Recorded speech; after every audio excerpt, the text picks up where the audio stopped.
Olá, seja muito bem-vindo à nossa primeira aula do curso de Química Inorgânica Básica 2. Nessa aula, como eu falei para vocês, nós vamos começar a ver um pouquinho sobre as reações de neutralização. E eu preciso deixar bem claro que aqui, quando a gente vai falando de reação de neutralização de ácidos e bases, nós vamos estar falando sobre os conceitos de ácidos e bases de arrênios. Então, para a gente poder relembrar um pouquinho esses conceitos, vamos lembrar o que é um ácido e depois o que é uma base. Ácido, como a gente já viu antes, eles têm pelo menos três conceitos. Conceito fornecido por Arrhenius, por Bronsted-Lawrence e por Lewis. Arrhenius diz que ácido é toda substância que em meio aquoso vai produzir como um único cátion H+. Então, quando a gente tem, por exemplo, o ácido clorídrico na presença de água, ele vai sofrer a reação de ionização e vai formar o hidrônio, que é o H3O+, ou o H+, de maneira mais simples, e vai liberar como ânion o cloreto, que é o Cl-. Aqui a gente tem algumas representações de como vocês podem visualizar isso. Tá? A gente tem aqui a representação de acordo com a estrutura de Lewis, e aqui deixando bem claro, o ácido clorídrico na água vai liberar H+ aquoso e Cl- aquoso. Lembra lá, a água ela vai fazer essa ionização, então ela vai separar o cátion do ânion. O cátion no ácido ele é sempre o H, então ele é sempre H+. Essa quantidade de H vai depender da quantidade de H que esse ácido tem. Por exemplo, o H2SO4, né, o ácido sulfúrico, ele consegue ionizar 2 hidrogênios. Então, ele vai liberar 2H+, mais SO4 menos 2. Certo? Só para a gente relembrar os conceitos de Bronsted-Lawrence e de Lewis, ácido para Bronsted-Lawrence é aquela substância que sempre doa prótons. E para Lewis, ácido é toda substância que recebe elétrons. As bases, né, como eu já falei, a gente vai sempre ver de acordo com o conceito de Arrhenius. Base, então, vai ser aquilo que, na presença de água, vai dissociar e liberar como único ânion a hidroxila, o OH-.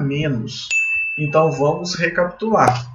Enquanto lá no ácido, quem é sempre constante na liberação é o cátion, que é o H+, aqui nas bases, quem é sempre constante na liberação é o ânion, que é o OH-. Então, a base, quem muda sempre é o cátion, que geralmente são metais, como a gente já viu, né? Mas o que sempre muda, o que sempre permanece igual, toda a base vai sempre liberar a hidroxila, que é o OH-. Então, olha só, se a gente parar para pensar, eu tenho um cátion de carga positiva H+, e uma hidroxila, um ânion de carga negativa OH-.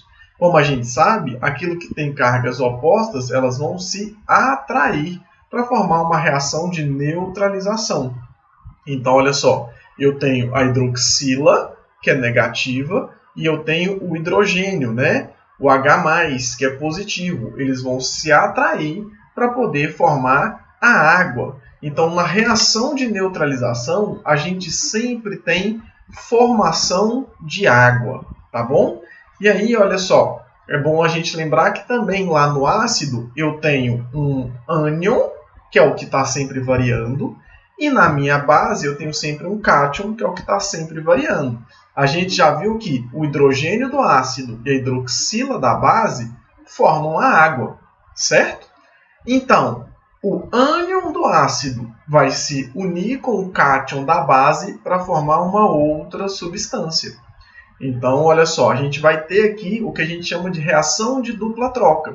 Eu tenho o ânion do ácido interagindo com o cátion da base e eu tenho o cátion do ácido interagindo com o ânion da base. Quem que é o cátion do ácido? Hidrogênio. Quem que é o ânion da base? Hidroxila. O que ele forma? Água.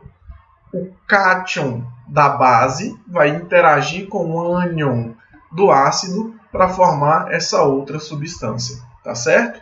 Então, de maneira bem resumida e de forma muito tranquila, a gente tem aqui o nosso entendimento de reação de neutralização. A gente vai entender um pouco melhor o que é formado na nossa reação de neutralização além da água na nossa próxima aula. Então, Fique aí, faça as suas anotações e a gente se vê na próxima aula. Um forte abraço. Gostaria de assistir às outras aulas desse curso gratuito? Clique no link da descrição e faça a sua matrícula.